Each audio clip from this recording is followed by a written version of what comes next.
কামত আহিব। মোৰ কথাখিনি বুজিব পাৰিছে আপোনালোকে? মই আপোনালোকৰ এইখন একাডেমিত 2 বছৰ আগতে আহিছিলো। মোক ফেচবুকে খবৰাই দিছে আজি 2 বছৰ আগতে মই আহিছিলো। ৰাতি বৃহৎ মানুহ আছিল, কিন্তু আজি তোমালোকৰ মেনেজমেন্টৰ আলী ছাৰ আৰু হক ছাৰে মোক এইটো কথাই ক'লে যে আজি অনুষ্ঠান আপুনি অকল ষ্টুডেণ্টখিনিক উদ্দেশ্য কৰি কথাখিনি ক'ব লাগিব, গতিকে 3 বজাতে আপোনাক মাতিছে। মই 2:30তে আহি পাইছিলো ইয়াতে। সো আপোনালোকৰ একাডেমিখনৰ নাম হ'ল সাকসেস একাডেমি। কি নাম আপোনালোকৰ একাডেমিখনৰ? Success academy. সাকসেস মানে কি? সফল। সাকসেস মানে কি? সফল। পৃথিৱীত সকলো মানুহে সাকসেস হ'ব বিচাৰে। সাকসেসৰ ডেফিনিশন বিলাকো বেলেগ বেলেগ, হয়নে? সাকসেসৰ ডেফিনিশন কি? বেলেগ বেলেগ, কিন্তু সকলো মানুহে সাকসেস আকো হ'ব নোৱাৰে। সকলো মানুহ সাকসেস হ'ব বিচাৰে নে নিবিচাৰে? বিচাৰে। সাকসেস হ'ব পাৰে সকলোৱে? নোৱাৰে। সাকসেস কোন বিলাক মানুহে হ'ব পাৰে? যিবিলাক মানুহে আমাৰ দৰে মানুহ, কিন্তু তেওঁলোকৰ কাম কৰাৰ ষ্টাইল বিলাক অলপ বেলেগ বেলেগ। কাম কৰাৰ ষ্টাইল বিলাক কেনেকুৱা? বেলেগ বেলেগ। মানে আমাৰ দৰে মানুহ তেওঁলোকে, কিন্তু তেওঁলোকৰ কৰ্মৰ যিটো ষ্টাইল, সেই ষ্টাইলটো তেওঁলোকৰ কি? বেলেগ। মানুহৰ জীৱনত আজি প্ৰথমতে মই কৈ লৈছো, এগৰাকী ছাত্ৰীয়ে ইমান ধুনীয়াকে ভাষণ দিছে আৰু এগৰাকী ছাত্ৰীয়ে ইয়াত আহি আবেগিক হৈছে। যেতিয়া কান্দিছিলে, মোৰো ক্লাছ 10ৰ সেই দৃশ্যটোলৈ মনত পৰিছিল। সাকসেস যেনেকুৱা একদম পাৰ্মানেন্ট হয়, কন্টিনিউয়াস হয়, এনেকুৱা এই বিদায় বিলাক, এইটো বিদায় আপোনালোকে যে ইয়াৰ পৰা আজি লৈছে, এইটো বিদায় পাৰ্মানেন্ট বিদায় নহয়তো। এইটো এটা টেম্পৰাৰী বিদায়। এইটো বিদায় মানে প্ৰমোশন। এই বিদায়টো মানে কি? প্ৰমোশন। তো এই বিদায়ৰ পিছত তোমালোকৰ মেট্ৰিক পৰীক্ষা। মেট্ৰিক পৰীক্ষা মানে একো নহয়। মেট্ৰিক পৰীক্ষা মানে তোমালোকে 9ত যিটো পৰীক্ষা দিছা, টেষ্ট পৰীক্ষা যিটো দিছা, ক্লাছ 5ত যিটো পৰীক্ষা দিছা, 6ত যিটো পৰীক্ষা দিছা, সেই পৰীক্ষাৰে ডাঙৰ পৰীক্ষা এটা, যিটো তোমাৰ স্কুলত নহয় বেলেগ কৰবাত হ'ব, এইটো এটা পৰীক্ষা। এইটো কিবা বেলেগ পৰীক্ষা নহয়। সেইদিনা ডিউটিত কিবা বেলেগ এখন বিদ্যালয়ৰ কি থাকিব, শিক্ষক শিক্ষয়িত্ৰী থাকিব, সেইটো এটা পৰীক্ষা। তো ছাত্ৰ ছাত্ৰী যিসকলে মেট্ৰিক দিব 2026ত, মনত ৰাখিবা, মই সাকসেস একাডেমিৰ ছাত্ৰ ছাত্ৰী। মোৰ একাডেমিখনৰ নামেই হ'ল সাকসেস। মইতো সাকসেস হমেই, আধা সাকসেস হৈ আছো মই। এতিয়া আধা সাকসেস মোৰ এই 2 মাহৰ পঢ়া শুনাৰ ওপৰত নিৰ্ভৰ কৰিব। বুজিছা কি কৈছো মই? 2 মাহৰ পঢ়া শুনাৰ ওপৰত কি নিৰ্ভৰ কৰিব? এইটো এনেকুৱা নহয় যে সাকসেসটো এনেকুৱা যে মইতো পঢ়িলো, এতিয়া আৰু মই শুই থাকো, যি হ'ব আল্লাহ দেখা যাব, আল্লাহ যি কৰে। আৰু বহুত মানুহ কয় নহয়, আল্লাহ যি কৰিব, আল্লাহ কৰিব। আমি এইটো বিশ্বাস ৰাখিছো, মুছলমান মানুহে এইটো বিশ্বাস কৰে, আল্লাহৰ ওপৰত বিশ্বাস কৰে। কিন্তু আল্লাহৰ ওপৰত বিশ্বাসটো কেতিয়া? পঢ়া শুনা কৰাৰ পিছত যি হয় দেখা যাব, সেই বিশ্বাসৰ নাম আল্লাহৰ ওপৰত বিশ্বাস। তুমি যদি এইকেইদিন গোটেই দিন শুই থকা, মই আল্লাহৰ ওপৰত বিশ্বাস কৰি কৈছো, তুমি ফেল কৰিবা। বুঝে কথা বুঝছে নে? এবাৰ আমাৰ নবীজিৰ নাম শুনিছে মুহাম্মদ ৰাসূলুল্লাহ। তেখেতে এটা গাধ এটা আনিছিল, তেওঁ এৰি দিছিল। সাহাবীয়ে কৈছিল থাকিব, ৰাসূলুল্লাহে কৈছে না, তাক বান্ধিলিহে থাকিব। এতিয়া ধৰক মই গাড়ী দি আহিছো, গাড়ীত যদি তেল নাই আৰু মই কওঁ গাঁৱে গাঁৱে গৈ পাম, আল্লাহ আনিব মোক? না নে? আল্লাহ কেতিয়াও আনিব না নে? কাৰণ এইটো ধৰ্ম। এই 2 মাহ মই সাকসেস একাডেমিৰ ল'ৰা ছোৱালী, আপোনালোকৰ ইয়াৰ টিচাৰ বিলাকে নাইট ক্লাছো কৰিছে মই শুনা মতে, যে সাকসেসটো কি? সাকসেস দিব বিচাৰিছে কাৰণ তেওঁলোকে অহাবাৰ হায়াৰ সেকেন্ডাৰী খুলিব আৰু আপোনালোকৰ সাকসেসৰ ওপৰতে হায়াৰ সেকেন্ডাৰী সাকসেসটো হ'ব। মানুহৰ জীৱনৰ লক্ষ্য থাকিব লাগে। আপোনালোকৰ জীৱনৰ লক্ষ্য আছে, কোনোবাই এচিএস হ'ব, কোনোবাই এপিএসসি পাছ কৰিব, কোনোবাই সায়েন্সত যাব, কোনোবাই ডক্টৰ হ'ব, কোনোবাই ইঞ্জিনিয়াৰ হ'ব, বেলেগ কথা, এইটো হ'ব। কিন্তু এতিয়া মোৰ জীৱনৰ, এতিয়া এইটো কথাই ভাবিবা, মোৰ জীৱনৰ আটাইতকৈ ডাঙৰ লক্ষ্যটো হ'ল মেট্ৰিকৰ ৰেজাল্টটো ভাল কৰা। মেট্ৰিকৰ ৰেজাল্টটো কি কৰা? ভাল কৰা। এতিয়া আপুনি ক'ব বিচাৰে, যদি কয় স্যাৰ মেট্ৰিকৰ ৰেজাল্টটো যদি বেছি ভাল নহয়, 80% 90% নহয়, মই কিবা সাকসেস মানুহ নহম নেকি? হবা। 80% 90% নহলেও সাকসেসফুল মানুহ হ'ব। আমাৰ ভাৰতবৰ্ষ বৰ্তমান লিড কৰি আছে নৰেন্দ্ৰ মোদী ডাঙৰীয়া। মেট্ৰিকত ইমান 90% পোৱা নাছিল। আমাৰ ভাৰতবৰ্ষ স্বাধীনতা সংগ্ৰামত যিগৰাকী মানুহ নেতৃত্ব দিছিল, মহাত্মা গান্ধী, আমি গান্ধী ডিভিজন বুলি কওঁ। কিন্তু এটা যুগ পাৰ হৈ গ'ল। এতিয়া যুগ সায়েন্স আৰু টেকনলজিৰ যুগ।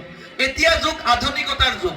এতিয়া আমি সাকসেস একাডেমি এই কাৱাৰাঙা কালাইগাঁৱৰ ওচৰত দৰং জিলাৰ ইমান ভিতৰুৱা অঞ্চলৰ পৰা আপোনাৰ মন নাযায় নে হায়াৰ সেকেন্ডাৰী কটনত পঢ়িবলৈ যায় নে নাই কোৱা যায় মন নাযায় নে মই হায়াৰ সেকেন্ডাৰী বি বৰুৱাত পঢ়িম মন নাযায় নে হায়াৰ সেকেন্ডাৰী ভাৰতবৰ্ষৰ কোনবা এখন জাগাত কৰিম মন নাযায় নে মই হায়াৰ সেকেন্ডাৰী পাস কৰাৰ পিছত সেন্ট্ৰেল ইউনিভাৰ্সিটিত নাম লগাম এই লক্ষ্যটো ৰাখিব লাগিব মনত ৰাখিবা জীৱনত যি হবা সকলোবিলাক নিৰ্ভৰ কৰিব এই মেট্ৰিকৰ এই ৰিজাল্টৰ ওপৰতে সো অনাগত 2 মাহ আপোনালোকে কাকো চিনি নাপায় অনাগত 2 মাহ কেৱল পঢ়া শুনা আৰু পঢ়া শুনা অনাগত 2 মাহ কি পঢ়া শুনা আৰু পঢ়া শুনা মনমোহন সিং ডক্টৰ মনমোহন সিং ডাঙৰীয়াৰ নাম শুনিছে আপোনালোকে মনমোহন সিং ডাঙৰীয়া বহুত ব্ৰিলিয়েন্ট ষ্টুডেন্ট আছিল সৰুৰ পৰাই ব্ৰিলিয়েন্ট তেওঁ কেনেকুৱা ধৰণে পঢ়া শুনা কৰিছিল মনমোহন সিংৰ ছোৱালীক সুধিছিল মনমোহন সিং ডাঙৰীয়াৰ ছোৱালীক সুধিছিল তোমাৰ দেউতাই কি কৰে তেওঁ কৈছিল মোৰ দেউতাই টকা সহি কৰে কাৰণ ৰিজাৰ্ভ বেংকৰ গভৰ্ণৰ আছিল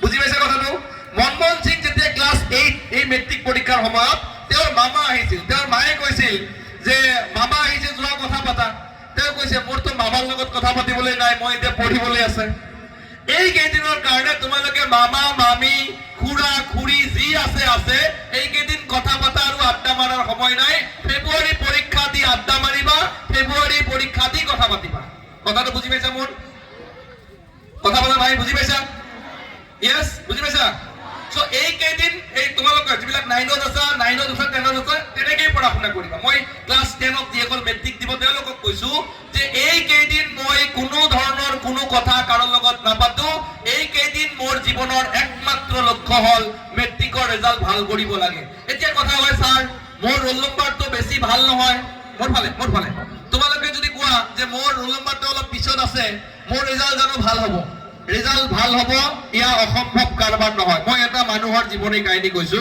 এজন লৰাই মেট্ৰিকত টেষ্ট পৰীক্ষাত বেছি ভাল ৰিজাল্ট কৰা নাছিল টেষ্ট পৰীক্ষাৰ পিছত শিক্ষকসকলে সুধিছিল 1-2 ৰোল নম্বৰ সুধিছিল যে তোমালোকে ক'ত পঢ়া শুনা কৰিবা সেই 1-2 ৰোল নম্বৰে কৈছিল মই কটনত পঢ়া শুনা কৰিম সেই লাষ্টৰ লৰাজন যিজনৰ টেষ্টত ৰিজাল্ট বেছি ভাল হোৱা নাছিল সেই লৰাজনে কৈছিল মই কটনত পঢ়িম তেতিয়া লগৰবিলাকে হাঁহি দিছিল তেওঁ ঘৰত গৈ ইমানে পঢ়িছিল টেষ্ট পৰীক্ষাৰ পিছত মানে 2 মাহ 3 মাহ থকাৰ পিছত তেওঁ সেইটো সময় 79% পাই তেওঁ কটনত চান্স পাইছিল আৰু সেই লৰাজন সেই মানুহজন আজি বিএছ কলেজৰ অধ্যক্ষ ডক্টৰ ভূষণ চন্দ্ৰ পাঠক মানে নাথিং ইজ ইম্পসিবল শব্দটো পঢ়িছা তোমালোকে ইম্পসিবল শব্দটো যদি আমি দুভাগ কৰো সেই ইম্পসিবল শব্দটোই কয় আই এম পসিবল ইম্পসিবল শব্দটো কি কয় I am possible. That means the word impossible itself says I am possible. Mane more roll number etia 30-40 ki ase more result 80% plus hobo because I am possible. Buji paise kothato? I am possible. Metric pass korar pisot ki koribo lage ebilak moi koi asu. Ei keidin kebol jiboner ekmatro lokkho hol I am possible. Ghorot goi likhiba I am possible. Farhana ইয়াত কান্দি আছিল যে সেই কান্দাটো তেতিয়াই success হ'ব তোমাৰ যে ভাল হোৱাটো তেতিয়াই সাকসেস হ'ব স্কুলখনত যদি তুমি হসাকে ভাল পোৱা সেই মিছিকিয়া হাই টকা ছোৱালীজনীয়ে যদি হসাকৈ স্কুলখনত ভাল পোৱা তোমাৰ বেচৰ যি কেইটা আছা আজিয়ে প্ৰতিজ্ঞাবদ্ধ লোৱা স্যাৰ সাকসেস একাডেমিৰ আলি স্যাৰক আমি প্ৰমিস কৰিছো যে আমি আমাৰ বেচৰ সব কেইটা ষ্টাৰ পাম পসিবল কিয় because I am possible আজি ঘৰত গৈ নিজৰ নামটো লিখিবা নামটো লিখি নিজে লিখিবা I am possible SSLC metric 82% metric 90% write your name নামত লিখা বাৰে লিখা কনফিডেন্স তো আহিব আহাৰ পিছত কি কৰিব সেই মতে পঢ়া শুনা কৰা আৰু যিসকল লাইনত আছা 2017 2027 যিসকল দিবা এতিয়াই টাৰ্গেট কৰা মই মেট্ৰিকত ষ্টেণ্ড কৰাৰ পিছত সাকসেস একাডেমিত অসমৰ সকলো মিডিয়া ইয়াত মই আনিম আৰু মোৰখন স্কুলখনত জাকত জিলিকা কৰিম আপোনালোকৰ সাকসেস একাডেমি 5 বছৰ হৈ গৈছে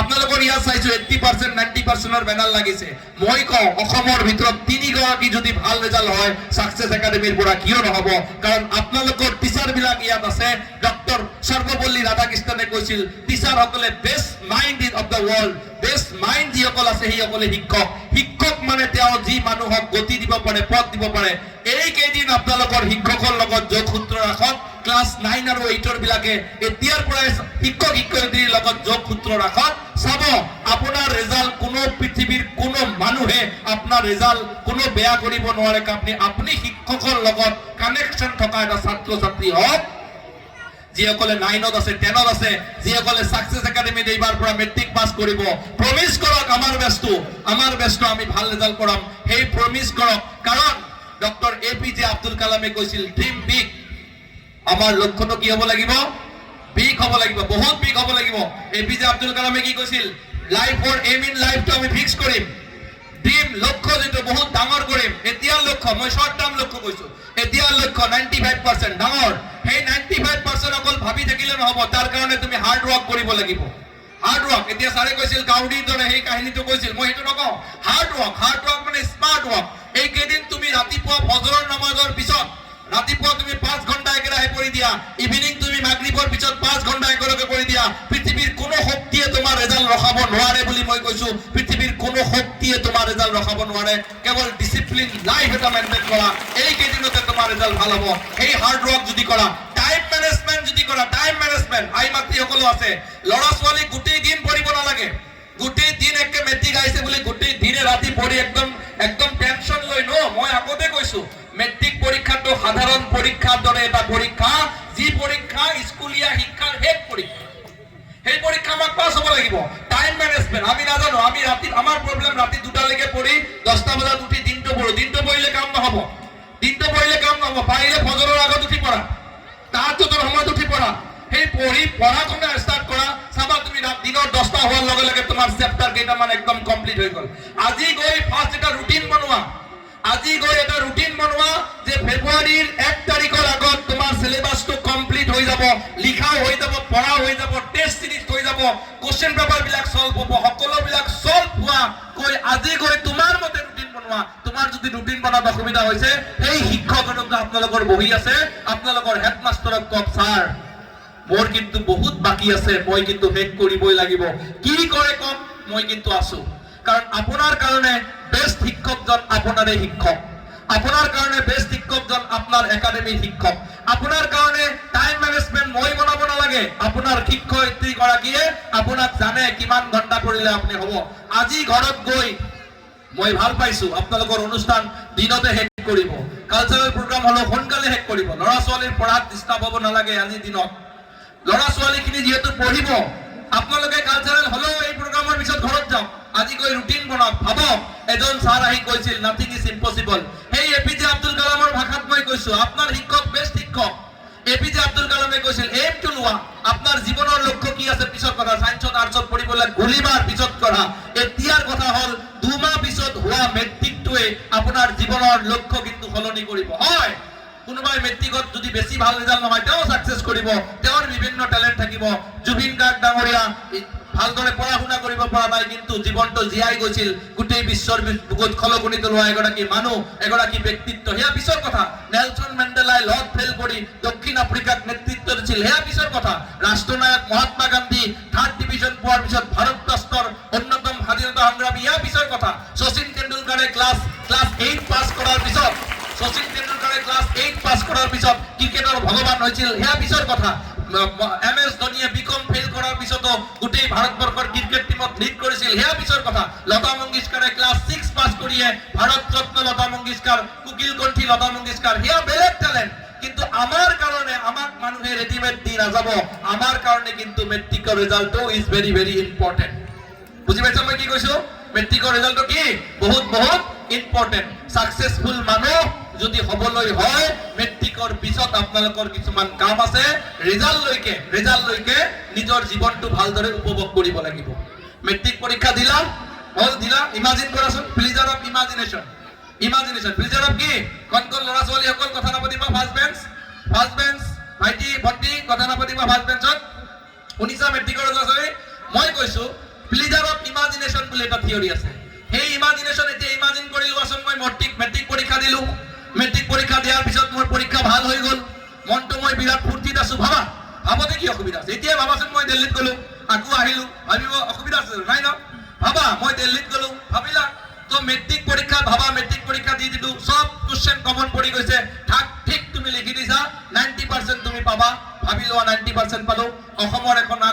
কলেজত হায়াৰ ছেকেণ্ডাৰী নাম লগালো, কোনোবা এখন ভাল হায়াৰ ছেকেণ্ডাৰী ওচৰে পাজৰে মই নাম লগালো, আকৌ হায়াৰ ছেকেণ্ডাৰী পঢ়া ষ্টাৰ্ট কৰিলো, হায়াৰ ছেকেণ্ডাৰীটো মই 95 98 ষ্টেট কৰিলো, ভাবিলো আপত্তি অসুবিধা নাই। যদি এই ভাৱনাটো ৰিয়েলিটিলৈকে, এই সপোনটো দেখা সপোনটো যদি ৰিয়েলিটিলৈকে পৰিৱৰ্তন হয়, আপোনাৰ জীৱন সাকসেস হৈ যাব। মুহাম্মাদুৰ ৰাসূলুল্লাহৰ ভাষাত জীৱনটো শেষ হোৱাৰ আগতে যদি আপুনি জীৱনটো উপভোগ কৰিব পাৰে, আপুনি সাকসেসফুল মানুহ হয়। আপুনি যদি মাতৃ আপোনাৰ সন্তানৰ ৰেজাল্ট হৈ আপোনাৰ কাৰণে সাকসেস, মই যদি টিচাৰ মোৰ সন্তানৰ মোৰ ল'ৰা ছোৱালীৰ ভাল ৰেজাল্ট হৈ মোৰ কাৰণে সাকসেস, মই যদি শিক্ষক মোৰ স্কুলৰ সকলো ল'ৰা ছোৱালীয়ে ভাল ৰেজাল্ট কৰাটো মোৰ কাৰণে সাকসেস হয়। সাকসেস কাৰ কাৰণে? ব্যৱসায়ীৰ কাৰণে, বিজনেছত সফলতা তাৰ সাকসেস। মই যেহেতু ষ্টুডেন্ট, মোৰ সাকসেস হল মোৰ এইবাৰ মেট্ৰিক ৰেজাল্ট ভাল কৰা, মোৰ সাকসেস হল এই সাকসেস একাডেমিখন মই ইমান ভাল ৰেজাল্ট কৰি এই গাঁওডাঙ্গা অঞ্চলত এখন জাকত জিলিকা বিদ্যালয় কৰা। সাকসেস একাডেমি অহাবাৰ হায়াৰ ছেকেণ্ডাৰী প্ৰপ'জেল লৈছে, সেই একাডেমিখন আপোনালোকে ভালদৰে কেনেকৈ এষ্টাব্লিছ কৰিব পাৰে, এয়া হ'ব আপোনালোকৰ দায়িত্ব। মই জানি ইয়াত আহি বহুত ভাল পাইছো এই বেনাৰখন পঢ়ি যে আপোনালোকৰ ইয়াত আৰবী শিক্ষা বাধ্যতামূলক। আৰবী শিক্ষা মানে অলপ আলিফ বা তা চা নহয়, আৰবী শিক্ষা আমাৰ কাৰণে দৰকাৰ। মই এখন কিতাপ পঢ়িলো, ডক্টৰ কুমুদ দাসৰ কিতাপ, আজি মোৰ লগতে আছে কিতাপখন। মই মানুহ হ'ব বিচাৰো কিতাপ এখনত তাতে লিখিছে যে আপোনাৰ সন্তানক ধৰ্মীয় শিক্ষা দিয়ক। এয়া বেয়া কথা নহয়। ধৰ্মীয় শিক্ষা মানে মানুহৰ মাজত ভেদভাৱ শিক্ষা নহয়। ধৰ্মীয় শিক্ষা মানে এক আধ্যাত্মিক শিক্ষা। ধৰ্মীয় শিক্ষা মানে যি শিক্ষাই মানুহৰ মাজত কোনো ধৰণৰ পাৰ্থক্য নকৰে। ধৰ্মীয় শিক্ষাই মানে সকলোকে একেলগ হৈ চলে, সেয়া ধৰ্মীয় শিক্ষা। এই কিতাপখনত ডক্টৰ কুমুদ দাসে লিখিছে ধৰ্মীয় শিক্ষা দিয়ক। আপোনাৰ ল'ৰা ছোৱালীৰ কাৰণে আপুনি দিন শিক্ষা দিয়ক অলপমান। কিয়? কাৰণ আপোনাৰ ল'ৰা ছোৱালীয়ে ভৱিষ্যতে মানুহ হ'ব লাগিব, কেৱল নম্বৰ পালেতো নহ'ব। তেওঁ যদি অকল নম্বৰে পাই যায়, মানুহ নহয়, এইটো এটা ডাঙৰ সমস্যা আকৌ হৈ যাব।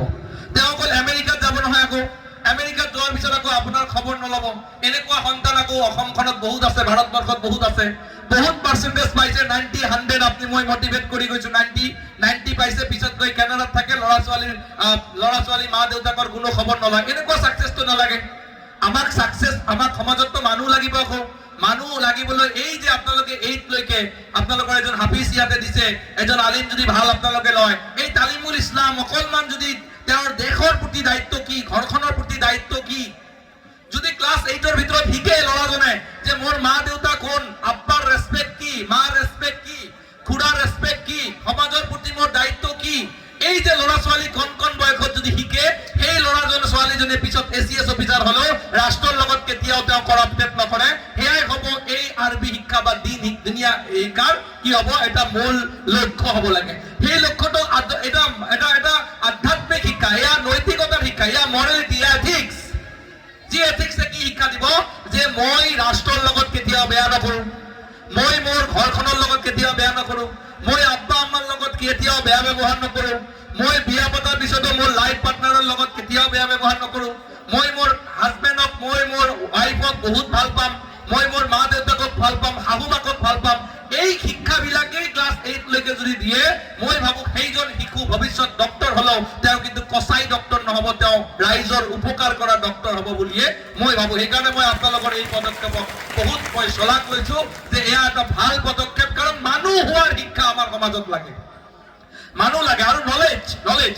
মই যিসকল মেট্ৰিক দিবা, মেট্ৰিক দিয়ালৈকে কোনো বেলেগ পঢ়া শুনা নাই। মেট্ৰিক দিয়াৰ পিছত প্ৰতিজ্ঞা কৰা প্ৰতিদিনাই এদিন এখন বাতৰি কাকত পঢ়িম।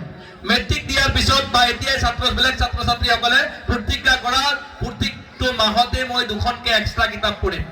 মেট্ৰিক দিয়াৰ পিছত এটা প্ৰতিজ্ঞা কৰা যে প্ৰতিজ্ঞাটো কি, মই প্ৰতিদিনাই কি কৰিম, মই সদায় অধ্যয়নৰ লগত জড়িত হ'ম। কাৰণ মুহাম্মাদুৰ ৰাসূলুল্লাহৰ ভাষাত, আপোনালোকৰ আমাৰ নবীজীৰ ভাষাত, মুহাম্মাদুৰ ৰাসূলুল্লাহ সাল্লাল্লাহু আলাইহি সাল্লামৰ ভাষাত নলেজ সিক কৰাটো, নলেজ আৰ্ন কৰাটো, নলেজ আহৰণ কৰাটো এয়া অব্লিগেশ্যন, আমাৰ কাৰণে অব্লিগেশ্যন। এয়া সাধাৰণ কথা নহয়, কিন্তু দুখ আৰু পৰিতাপৰ বিষয়। আমাৰ মাজতে অশিক্ষিত, দুখ আৰু পৰিতাপৰ বিষয় আমাৰ মাজতে। এই যে 8 লৈকে শিক্ষাটো দিছে নহয়, এই শিক্ষা আপোনালোকে চাব, সাকসেস একাডেমিৰ এজন ল'ৰা ছোৱালীও চিগাৰেট নাখায়, এজন ল'ৰা ছোৱালীয়ে বেয়া পথত নাযায়। এই শিক্ষাটো বিৰাট দৰকাৰ। কাৰণ BA পাছ কৰিছে, MA পাছ কৰিছে, এনেকে একদম পুৰা এনেকে চিগাৰেট খাইছে, মই কওঁ আপোনাৰ শিক্ষাৰ মাজত কিবা এটা অসুবিধা আছে। কাৰণে আপুনি MA পাছ কৰাৰ পিছতো মানুহক দেখাই চিগাৰেট খাইছে। মই ভাবো আপোনাৰ শিক্ষাটোৰ লগত এই নৈতিকতাৰ শিক্ষাটো নাই। আপোনাৰ শিক্ষাটো কেৱল আধুনিক শিক্ষাটো আছে, আপোনাৰ শিক্ষাটোত কি আছে, কেৱল নম্বৰ কেন্দ্ৰিক আছে। আপুনি MA পাছ কৰিছে, LLM পাছ কৰিছে, BA পাছ কৰিছে, কিন্তু আপোনাৰ মাজত নৈতিকতা নথকাৰ কাৰণে আপোনাৰ ব্যৱহাৰো বেয়া, আপোনাৰ খঙো বেয়া। এই খং নিয়ন্ত্ৰণ, ব্যৱহাৰ ভালৰ কাৰণে, অহেতুক কাম কাজৰ পৰা বাচি থকাৰ কাৰণে এইবিলাক শিক্ষা বিৰাট দৰকাৰ। চ' মই আপোনালোকক ৰাধাকৃষ্ণনৰ ভাষাত, আপোনালোকৰ শিক্ষকবিলাকক বেষ্ট মাইণ্ড বুলি ক'লো, APJ আব্দুল কালামৰ ভাষাত ক'লো, ড্ৰিমটো, লক্ষ্যটো ভাল লক্ষ্য ল'ব লাগে। APJ আব্দুল কালামৰ ভাষাত ক'লো যে সেই লক্ষ্য মতে হাৰ্ডৱৰ্ক কৰিব লাগে। আৰু মই কৈছো আল্লাহৰ ওপৰত ভৰসা কৰা মানে হাত ভৰি সাৱটি ধৰি ভৰসা কৰা নহয়। আল্লাহৰ ওপৰত ভৰসা কৰা মানে গাড়ীখন ষ্টাৰ্ট দি হেণ্ডেলটো এৰি দি আল্লাহে লৈ যাব নহয়, গাড়ীখন মোক চলাব লাগিব, সেয়াৰ ওপৰত আল্লাহৰ ওপৰত ভৰসা। বিসমিল্লাহি তাৱাক্কালতু আলাল্লাহ আৰম্ভ কৰিম পিছৰ কথা, কিন্তু মোক গাড়ীটো চলাব লাগিব, মোৰ মাইণ্ডছেটো ভাল থাকিব লাগিব, তেতিয়া মই ভালদৰে আহি পাম। এয়াই ভৰসা, এয়াই শিক্ষা, এয়াই সুন্নত। আমি বহুতে ভাবো যে দিন দুনিয়া বেলেগ নহয়, দিন দুনিয়া বেলেগ নহয়। আপনি যদি আপনার পড়াশোনার জড়িয়তে ভাল কাম কৰিছে, এয়াই দিন। আপনি যদি matric pass, MA pass, BA pass কৰাৰ পিছত আপনাৰ আব্বা আম্মাৰ লগত ভাল ব্যৱহাৰ কৰিছে, আপুনি ভাল মানুহ। ধৰ্মই কি শিকায়, সমাজে কি শিকায়, বেলেগ সমাজে কি শিকায়, সনাতন ধৰ্মই কি শিকায়, একে ভাল মানুহ কৰিবলৈ শিকায়। যিসকলে সমাজৰ মাজত বিভাজন কৰে, শিক্ষিত হোৱাৰ পিছতে ধৰ্মীয় কথা কৈ সমাজৰ মাজত বিভাজন আনে, তেওঁ মোৰ ধৰ্ম বেলেগৰ ধৰ্মৰ মাজত বিভাজন আনে, যিসকলে সমাজৰ মানুহৰ মাজত ৰাজনীতিৰ নামত ভাগ ভাগ কৰে, তেওঁ সমাজৰ দৃষ্টিত, কোনো ধৰ্মৰ দৃষ্টিতে তেওঁ ভাল মানুহ হ'ব নোৱাৰে। তেওঁ বেয়া মানুহ, তেওঁ বেয়া মানুহ, তেওঁ বেয়া মানুহ। মই যোৱা কালি মৰিগাঁও এখন মিটিঙত, এখন স্কুলৰ মহাৰজত জয়ন্তীত বহুত হাজাৰ হাজাৰ মানুহৰ আগত মই কৈছিলো, মই তাৰ আগদিনা এখন মিটিঙত, নেমচুৰ এখন মিটিঙত কৈছিলো, মই কৈছো মুহাম্মাদুৰ ৰাসূলুল্লাহৰ ভাষাত, আপুনি শিক্ষিত MA পাস, BA পাস, আপোনাৰ পত্নীৰ লগত আপোনাৰ সম্পৰ্ক বেয়া, লিখি ৰাখক আপুনি বেয়া মানুহ, লিখি ৰাখক আপনি বেয়া মানুহ। আপনি ছাত্ৰ, আপনি ছাত্ৰ, গান্ধীজীৰ দেশৰ মানুহ, আমি সততাৰ কথা কওঁ। আপুনি ছাত্ৰ, পঢ়া শুনাত এইকেইদিন মেট্ৰিকৰ পঢ়া শুনা নকৰি আপুনি ফাঁকি দিছে, আপুনি ভাল ছাত্ৰ হ'ব নোৱাৰে, আপুনি সৎ ছাত্ৰ নহয়। আপুনি মাৰ দায়িত্ব পালন নকৰাকি বেলেগ আপোনাৰ যাৰ লগত বেলেগ বেলেগ মানুহৰ গিবত কৰিছে, আপুনি ভাল মাতৃ কেতিয়াও হ'ব নোৱাৰে। আপুনি যদি ভাল মাতৃ হয়, আপনাৰ ল'ৰা ছোৱালীৰ আপনি কেয়াৰ ল'ব। আপনি যদি ভাল পিতৃ হয়, আপনাৰ ল'ৰা ছোৱালীৰ আপনি কেয়াৰ ল'ব। মোৰ সাবজেক্ট আজি অকল মেট্ৰিকৰ ছাত্ৰ ছাত্ৰীসকলক কৈছো যে আপোনালোকে ভাৰতবৰ্ষৰ ভৱিষ্যত নিৰ্ভৰ কৰিব। আপুনি যিহেতু দেশৰ ভৱিষ্যত, আজি শিশু আপুনি, কাইলৈ আপুনি দেশৰ ভৱিষ্যত। আপুনি কাইলৈ দেশৰ ভৱিষ্যত কেনেকে হ'ব? ভাল ৰেজাল্টৰ জৰিয়তে, ভাল মানুহ হোৱাৰ জৰিয়তে। মনত ৰাখিবা, এইটো কথা সদায় মনত ৰাখিলে হ'ল, মই গাঁৱৰডাঙা সাকসেস একাডেমীৰ ছাত্ৰ, মোৰ নামৰ লগত সাকসেসটো জড়িত হৈ আছে। মই যদি জীৱনত সফল নহওঁ, কোনে সফল হ'ব? এই মোটিভেশনটো যদি লগত থাকে, 50% মোটিভেশন আপোনাৰ লগত আছে, পজিটিভ মাইন্ডসেট সদায়। মানুহে কিবা কিবি ক'ব, মানুহে ক'ব অমুক হৈছে তমুক হৈছে, বেলেগ কথা। মানুহৰ কথা আমি কেতিয়াও নুশুনো। আমি কি কৰিম? নিজৰ ওপৰত কনফিডেন্টটো ৰাখিম যে নিজে কিবা এটা কৰিম।